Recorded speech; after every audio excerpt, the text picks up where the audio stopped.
ఏమండి, ఎందుకు ఇలా అరుస్తున్నారు మీరు?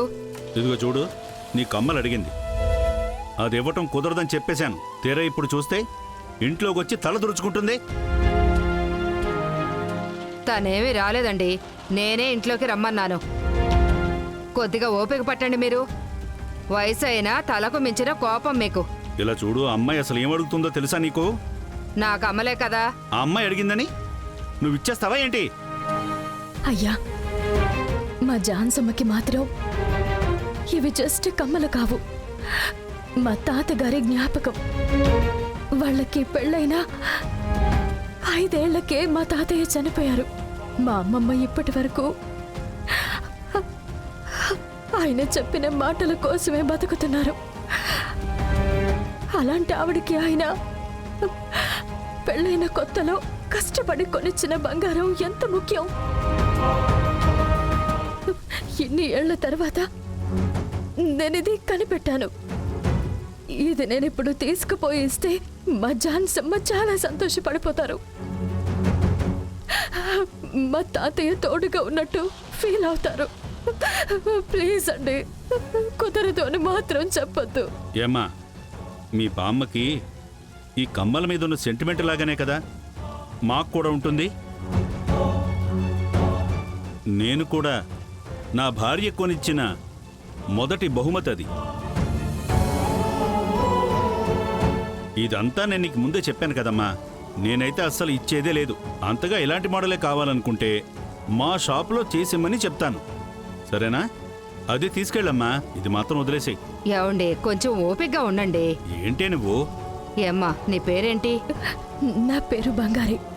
నేను నీకు ఈ కమ్మలిస్తాను, నువ్వు నీ బామ్మకి ఇచ్చుకో. ఏంటి శివాని ఇది? దీనికా నేను ఇంతసేపు గొడవ పెట్టుకుంది? ఇప్పుడు నువ్వు ఇచ్చేస్తానంటున్నావు? ఏమండి, మీ ప్రేమతో మమకారంతో దాదాపు 50 సంవత్సరాలుగా నేను సంతోషంగా ఉన్నాను. ఇప్పుడు మీరు ఇలాగే ఉన్నారు. ఇలాంటి నగలు మన దగ్గర బోలెడన్ని ఉన్నాయండి. కానీ ఆవిడ ఎవరో పాపం, ఆవిడ భర్త గుర్తుగా కమ్మలు కూడా లేవు కదండి. దానికి మించి ఈ అమ్మాయిని చూడండి, రాత్రంతా వాళ్ల బామ్మ కోసం వర్షంలో నిలబడే ఉంది. ఇప్పుడు కావాలి అని మనల్ని బతిమాలుతోంది. మన బిడ్డలు మనవాళ్ళు ఇలా చేస్తారా? ఇలాంటి అమ్మాయిని మనవరాలుగా పొందిందంటే ఆవిడ ఎంత పుణ్యం చేసుకుందో. అవునవును. ఈ అమ్మాయి కోసమైనా మనం ఇవి ఇచ్చేయాలండి. మీరు బాధపడకండి, ఇది ఇచ్చేయడం వల్ల మనకేమీ ఇబ్బంది రాదు, బాగానే ఉంటాం.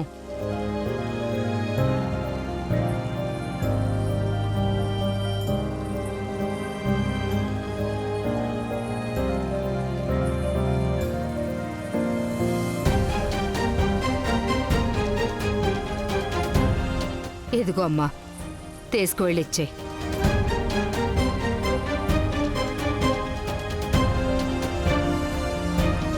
అమ్మా, నేను కొంచెం ముక్కు ఓపిని తొందరపడి మాట్లాడేశాను. ఇందుకే భార్య మాట వినాలనేది. తను చెప్పిందంటే నాకన్నీ ఓకేనే. చాలా థ్యాంక్స్ అమ్మా, ఇది నేను ఎప్పటికీ మర్చిపోను. పర్వాలేదమ్మా, నీ మనసుకి నువ్వు మీ బామ్మ చక్కగా ఉండాలి. ఆవిడకి నేను కూడా పుట్టినరోజు శుభాకాంక్షలు చెప్పానని చెప్పమ్మా. నేను వెళ్ళొస్తానండి. సరే, మంచిదమ్మా. చాలా థ్యాంక్స్ అండి. వెళ్ళరా.